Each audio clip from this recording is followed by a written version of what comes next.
नमस्कार शिक्षक साथियों, स्वागत है आपका अपना यूट्यूब चैनल मुकेश सर की पाठशाला में। आशा करते हैं दिवाली का त्यौहार आप अच्छे से बिताए होंगे। बिजी शेड्यूल के कारण मेरा वीडियो आप तक पहुंचने में काफ़ी देर हो गई।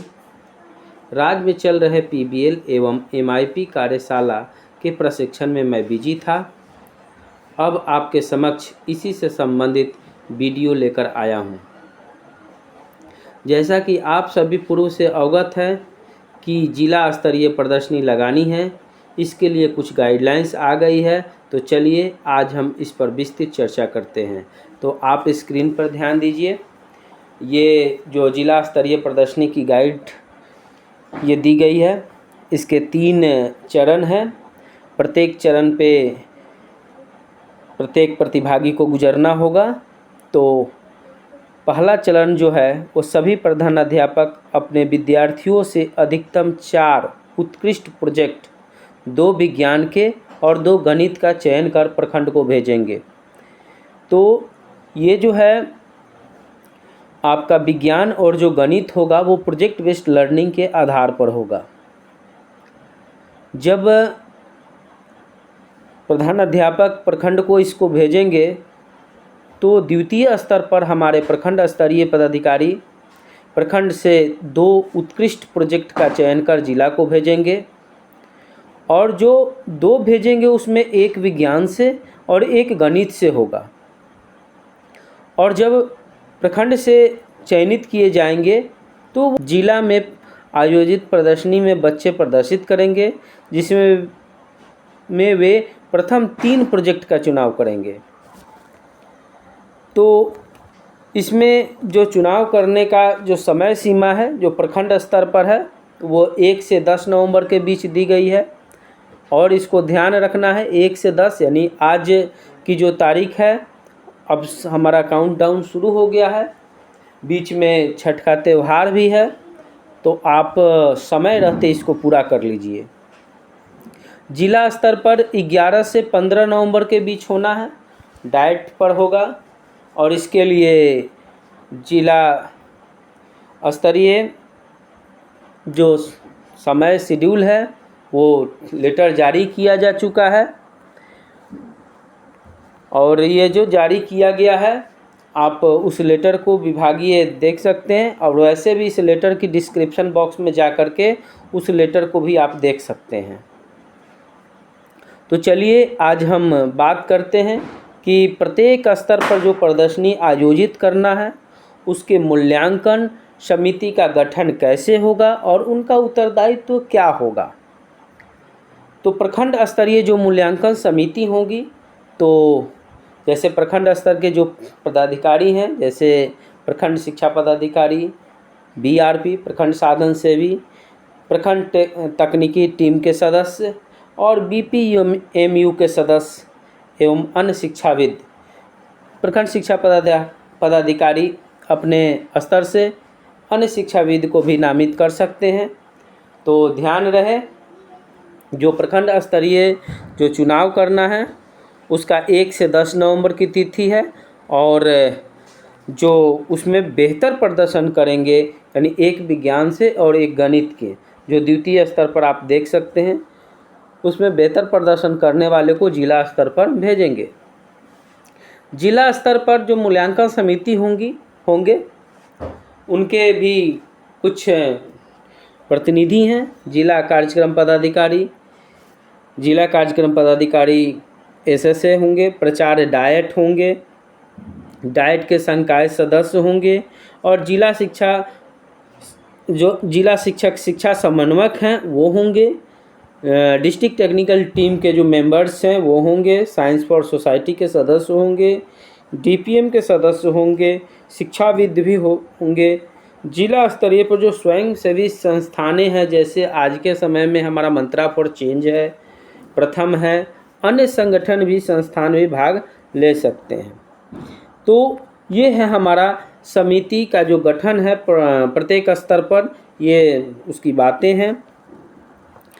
आगे जो प्रदर्शनी में आयोजित करना है उसके दौरान हमको तैयारियां क्या करनी है, ये बहुत मायने रखना है कि ये तैयारी अगर हमारी सही होगी तो निश्चित रूप से सिलेक्शन भी होगा। तो विद्यालय स्तर पर हम बात कर ले पहले, आप स्क्रीन पर आप देख सकते हैं, इसको आप स्क्रीनशॉट भी ले लीजिए, क्योंकि यहाँ जो है हितधारक जो है वो प्रधानाध्यापक एवं विज्ञान शिक्षक या शिक्षिका हैं। उत्तरदायित्व उनका जो है वो प्रदर्शनी हेतु विज्ञान और गणित विषय में कम से कम एक प्रदर्शन को अवश्य तैयार करवाएंगे। MIP की सर्टिफिकेट सॉफ्ट कॉपी प्रदर्शनी स्थल पर अपने साथ जरूर रखेंगे यदि वो MIP किए हुए हैं। जैसे कि आप सब पूर्व से अवगत हैं कि MIP 4 का कार्यक्रम पूरा हो चुका है और उसके लिए एक सर्टिफिकेट भी इशू किया गया है, जिसकी आखिरी तिथि 31 अक्टूबर थी।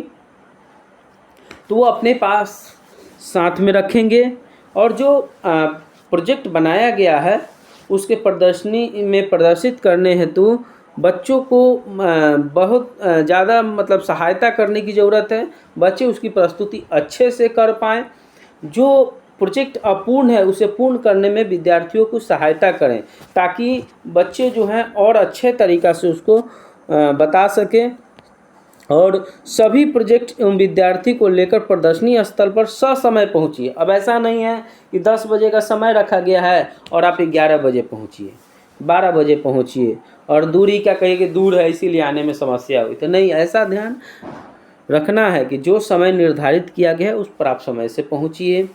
और मेला प्रतियोगिता में प्रोजेक्ट का चुनाव PBL के हैंडबुक में दिए गए प्रोजेक्ट में से ही किया जाना। यहाँ सबसे महत्वपूर्ण बात है, ऐसा ही कोई प्रोजेक्ट नहीं बना देना है। प्रोजेक्ट बनाने में आपको PBL का विशेष ध्यान रखना है। तो ये था विद्यालय स्तर पर। अब जैसे कि आप पहले ही हम बात कर चुके हैं कि विद्यालय स्तर पर जो सिलेक्शन होगा वो कहाँ जाएगा, प्रखंड लेवल पर जाएगा। जो प्रखंड स्तर के मूल्यांकन समिति के सदस्य होंगे, जैसे कि BEO, BRP, प्रखंड टेक्निकल टीम के सदस्य या अन्य शिक्षाविद भी हो सकते हैं, तो उनको जो काम करना है वो प्रखंड स्तर पर जो विद्यालयों से चयन होकर के आया है वैसे विद्यालयों की सूची साझा करेंगे जिन्होंने जुलाई, अगस्त, सितंबर के माइक्रो इम्प्रूवमेंट का पूर्ण कर लिया है। यानी कि ये ध्यान रखना है कि MIP जो है वो तीनों पूरा किए हैं, यहाँ तक कि चौथा जो है अक्टूबर भी पूरा किए हों। इसकी सूची आप एक व्हाट्सएप के भी माध्यम से भेजा जाएगा कि कौन कौन पूर्ण कर लिए हैं। जिला प्रखंड मूल्यांकन समिति साथ मिलकर विद्यालयों के सूची में अपने प्रखंड के 2 उत्कृष्ट प्रोजेक्ट का चयन करेंगे। अब ध्यान दीजिए, यहाँ पर जो सिलेक्शन करेंगे वो 2 करेंगे, एक विज्ञान से और एक गणित से। और उक्त चयन प्रक्रिया में प्रखंड स्तरीय मूल्यांकन समिति द्वारा विद्यालय भ्रमण कर तथा विद्यालयों द्वारा पूर्व में किए गए कार्यों का आकलन के आधार पर ही बेस्ट प्रोजेक्ट का चयन करना है। ये नहीं कि ऐसे ही कुछ बेहतर हो तो उसको नहीं कर लेना है। उनका जुलाई, अगस्त, सितंबर ये देखना है, ये नॉर्म्स है, उसको पालन करना है। अब जिला स्तर पे है, ये जिला स्तर पर मूल्यांकन समिति की जो टेक्निकल टीम बनेगी उसमें समिति की बैठक करने के लिए प्रदर्शनी आयोजित कर जो तिथि निर्धारित करेंगे जिला स्तर से, जैसा कि चिट्ठी निकल भी चुका है डाइट स्तर से कि इसका 11 से 15 के बीच में जो होना है। प्रदर्शनी में आयोजन जिला के शिक्षा संस्थान डाइट में किया जाएगा। डाइट में आयोजन संभव न होने की स्थिति में, जैसे बहुत सारे जिला में डाइट अभी नहीं है, तो जहां डाइट नहीं है वहां पे जिला स्कूल के प्रांगण में प्रदर्शनी किया जा सकता है, जैसा कि ये स्टेट से ही मानक के रूप में आया है। प्रखंड स्तर पर चयनित विद्यार्थियों को पत्र के माध्यम से जिला स्तर पर की जाने वाली प्रदर्शनी की तिथि, समय निश्चित रूप से बताइए। मापदंड के बारे में सूचित कीजिए कि ताकि वो अच्छे से तैयारी के साथ वो आ सकें। और जब मेला प्रतियोगिता हो रहा हो तो राज्य द्वारा भेजे गए मापदंडों के आधार पर प्रदर्शनी का मूल्यांकन करिए और उनको अंक दीजिए। और जो सर्वश्रेष्ठ प्रदर्शन है, जो 3 सर्वश्रेष्ठ हैं, उनको गूगल फॉर्म के माध्यम से SCERT को साझा कीजिए। ये हमारे जिला स्तरीय मूल्यांकन समिति सदस्य के लिए है।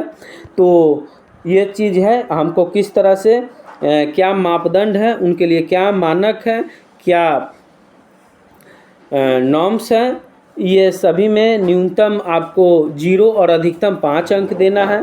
तो ये इस तरह से हमारे पास स्क्रीन बोर्ड पे है, 6 क्वेश्चन है, इसमें ध्यान रखना है। MIP जो पूर्ण कर लिया है जुलाई, अगस्त और सितंबर में, सरलता, प्रासंगिकता, रचनात्मकता, प्रभाव, सहकार्यता और पुनर्प्रयोग, इसमें बनाया गया जो मॉडल है इनको बताना है कि जो मॉडल वो बनाए हैं क्या वो सरलता से अपने अंतिम स्थान पर लाए हैं कि नहीं लाए हैं। उनके लिए जो ऐसा नहीं कि कोई ऐसा प्रोजेक्ट बना लिए जो लाने में भी परेशानी हो। तो ये अभी हम लोग प्रशिक्षण में बात भी किए, नो कॉस्ट और लो कॉस्ट की बात है। तो ये बेहतर प्रदर्शन माना जाएगा जो आसानी से उपलब्ध हो जाए और वो आसानी से वो ला सके। और PBL के कंसेप्ट पढ़ाए कि नहीं है, ऐसा नहीं है कोई मॉडल ऐसे ही नहीं ना आ गया है। और ये मॉडल में ध्यान रखना है कि वो PBL आधारित हो, और जो ध्यान रखना है कि आसानी से उपलब्ध संसाधनों से बनाया गया है और समाज में किसी एक समस्या का समाधान करता है। वो जो मॉडल है वो किसी एक समस्या का समाधान करता है। यदि छात्र समूह में प्रदर्शन कर रहे हैं तो बच्चों की सहभागिता है कि नहीं है, इस पे विशेष ध्यान रखना है। छात्र छात्राएं अपने प्रोजेक्ट को समझाने में, सीखी गई अवधारणाओं को जोड़ने में सक्षम है कि नहीं है। जैसे मैंने शुरू में ही बात कही है कि जो मॉडल बच्चे तैयार कर रहे हैं वो उसके कंसेप्ट को बता रहे हैं कि नहीं बता रहे हैं, ये ध्यान रखिए।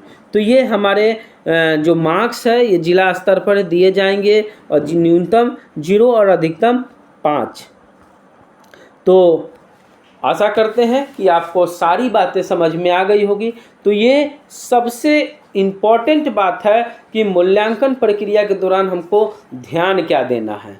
तो ध्यान हमारा ये है कि इस प्रदर्शनी में अधिक से अधिक बच्चे का प्रोजेक्ट हो, अधिक से अधिक बच्चे इसमें भाग लें। प्रत्येक गतिविधि में धैर्यपूर्वक बच्चे सहभागिता को देखें और उनका उत्साहवर्धन करें। सभी छात्र छात्राओं को समान रूप से प्रोत्साहित करें। ऐसा नहीं है कि जो बच्चों ने प्रयास किया उनको पहले एक ही शब्द में बोलिए कि नहीं आपका बेहतर नहीं है।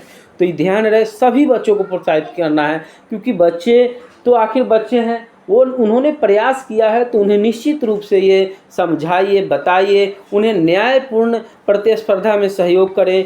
बच्चे अकेले या समूह में प्रोजेक्ट का प्रदर्शन कर सकते हैं, बेहतर होगा कि समूह में 5 से ज़्यादा बच्चे नहीं हों। तो आशा करते हैं कि ये बातें समझ में आ गई होगी। यदि नहीं आई है तो आप पुनः इसको वीडियो को देखिए। अगर सारी बातें समझ में आ रही हैं तो मेरे चैनल को सब्सक्राइब कीजिए, लाइक कीजिए। आशा कीजिए मैं इससे और बेहतर जो विभागीय न्यूज़ है आप तक पहुंचाने का मेरा काम रहेगा। और आप सबों के बीच आपका छोटा भाई मुकेश सर की पाठशाला में आप हमेशा बने रहिए। तब तक के लिए धन्यवाद।